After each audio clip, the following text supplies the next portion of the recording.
I don't even know, man. I just don't. Welcome to chess, ladies and gentlemen. All right, man, I appreciate everybody very much for stopping by. So, I do have the round 6 game. Firouzja versus Wesley So. It's a pretty good one. It's chock full of all kinds of stuff, so I'm glad to be bringing it to you. For all of my people that are coming from the Philippines, I will say maraming salamat. Anybody who is coming up from initially Iran, I will say khayli mamnoon. Anybody who is coming from France, I will say merci beaucoup. But if you guys are ready to go, man, let's take a look and see what we got for this game. So we got the move d4. We got knight to f6. Now, I did show another game that kind of somewhat followed these lines. I think it's yesterday or the day before. But we do see c4. We got e6. We got knight to c3, inviting the Nimzo Indian. So Wesley So decides, he's like, hey, bro, I got you. We do see bishop b4. We got the move a3. Bishop takes, and we have pawn takes. And it might look kind of strange because you do have double pawns here. But one of the things that you did get with this exchange is you do have a half open B file. And you are going to be able to, at some point play probably the move e4. And then you have a gigantic clump of pawns in the center. And that is definitely something that you would like to have. We do see the move b6. We got f3. Now, you have to be careful with this f3 move. You have to really time it good. Because a lot of the times, a queen might be able to kind of come in and start kind of messing with your whole king safety situation. But since we do have knight to f6 played by black, we're not worried about an immediate queen to f4 check. And this is somewhat of a good idea to kind of just make sure that you have a really, really strong supported center. You have to support e4 some kind of way. You can't just fling it out there, obviously, because no, what was I thinking? Exactly. So that is why we do see the move f3 here. We got knight to c6. We do see the move e4. We got knight to a5. Now, knight to a5 is part of an idea that black has in these types of positions. And it is going knight to a5 in conjunction with bishop to a6. Something like this, just to add a really crazy amount of pressure on this pawn. But we don't really have that issue in this game. We do see the move c5. We got pawn taking c5, and this is actually the novelty of the game. So it's interesting, like I was saying, because knight to a5, bishop a6 is a very, very common idea that this has not been seen before, but it hasn't. Firouzja decides that he wants to give away a pawn here. So we do see rook to b1, and this does allow pawn taking d4 and then pawn taking d4. Now, I will say this, it's not that it's extreme, but it is kind of extra to kind of give a pawn away in this fashion. You do get quite a bit, but you are truly down a pawn here. So you definitely have to make it count. Black is definitely slightly for choice here. We do see the move c5. Now, one of the ideas that you are thinking about when you're playing the game is if you do have superior material, you do generally want to trade down. It's not always going to be winning, but you generally get into like a favorable endgame. The only thing about this particular situation here is the fact that when you do c5, you just see this move here. And, you really didn't accomplish much. You kind of just gave back the pawn to white here. So I wasn't really too 100%, understanding this particular move. It was definitely much better just to castle in this position, just maintain your material superiority. But we don't see that. Like I said, we did see this and this. And then we actually now do see the move castles by black. We got bishop to f4. One of the good things about having, a rook on a completely open file is if you can maybe make some type of move like this and hit the square where your opponent will contest you. And that is what we're seeing. So obviously you cannot play rook to b8 anytime soon. You have to kind of get rid of this bishop to some degree. We do see knight going back to b7. We got queen up to d4. We got the rook sliding over to e8. We got knight to e2. Got to get developed. After we see queen to a5 with check, we do see knight to c3. And one of the things that I'll mention about this position is white actually has a lot of great space. And you kind of can look at black's position and see that they don't really have their pieces ideally where you like for your pieces to be. This knight really doesn't too much have anywhere to go. It really only can just go back to d8 and maybe try to reposition itself on a c6 or something like that.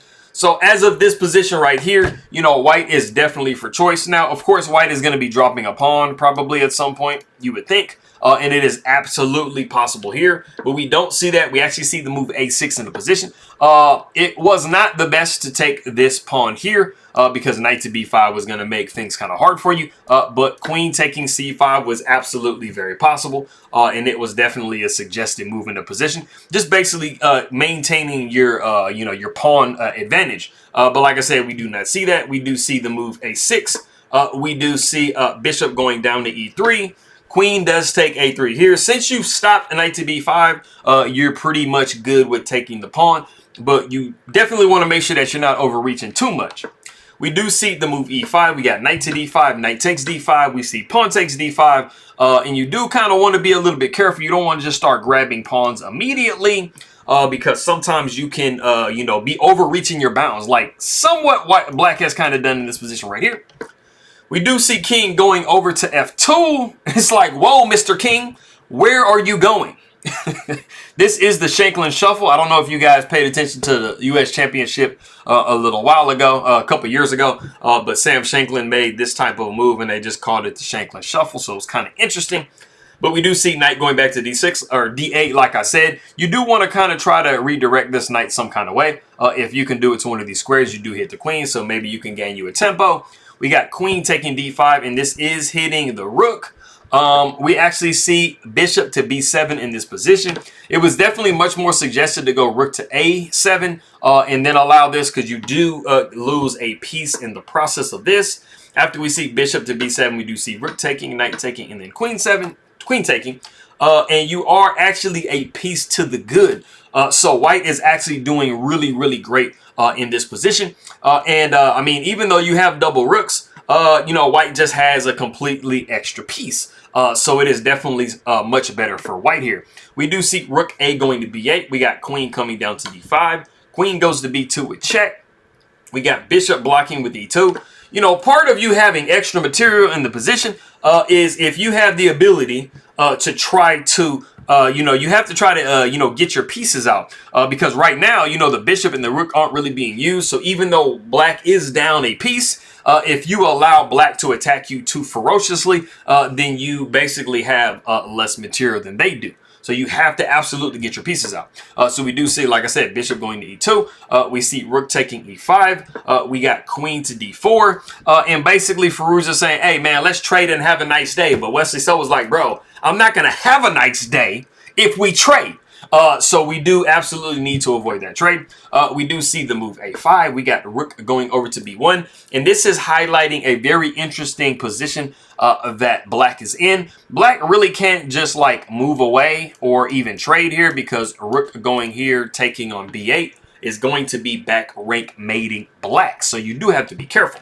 So we do see queen taking b1. We got queen taking e5. Now white is absolutely getting what they really want because they do have extra material. And they do have to be careful about this pawn right here though. That's the only thing. So just make sure that you're paying attention and you're careful.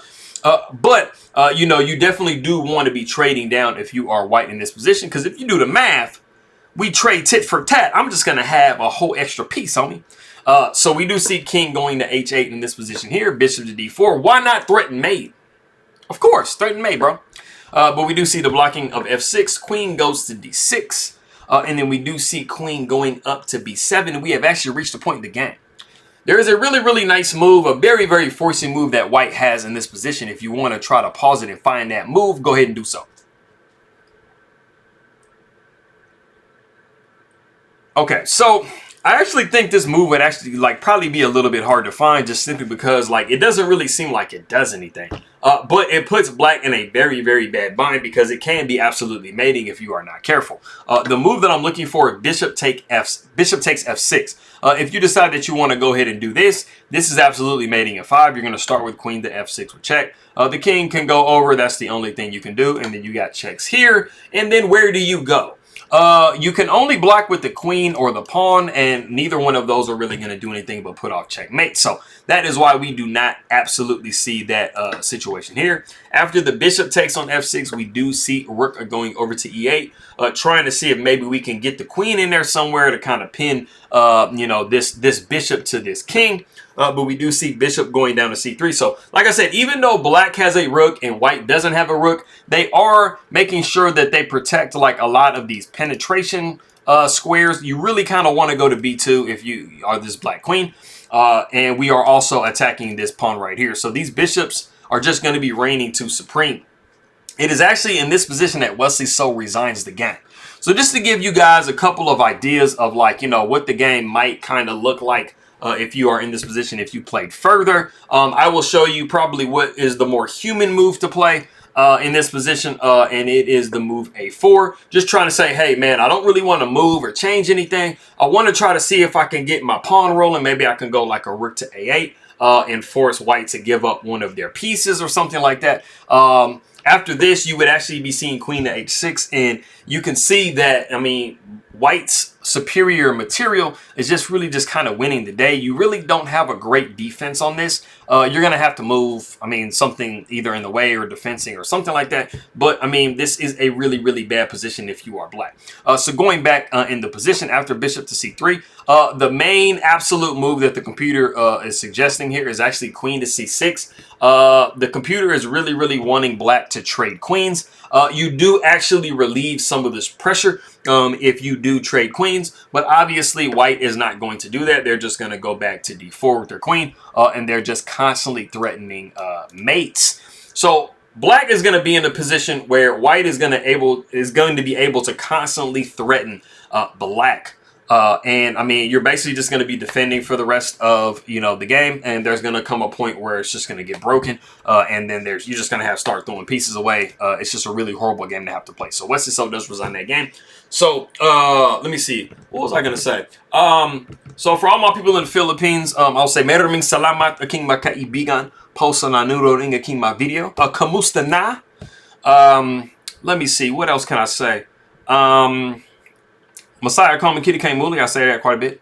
You know, Magandang Umaga. You know, I appreciate you guys very much for stopping by. Good morning. It's like really early there. It's like, I think 9 o'clock in the morning. Anybody who is coming up from France, I will say bonjour to you. Merci beaucoup, mes amis.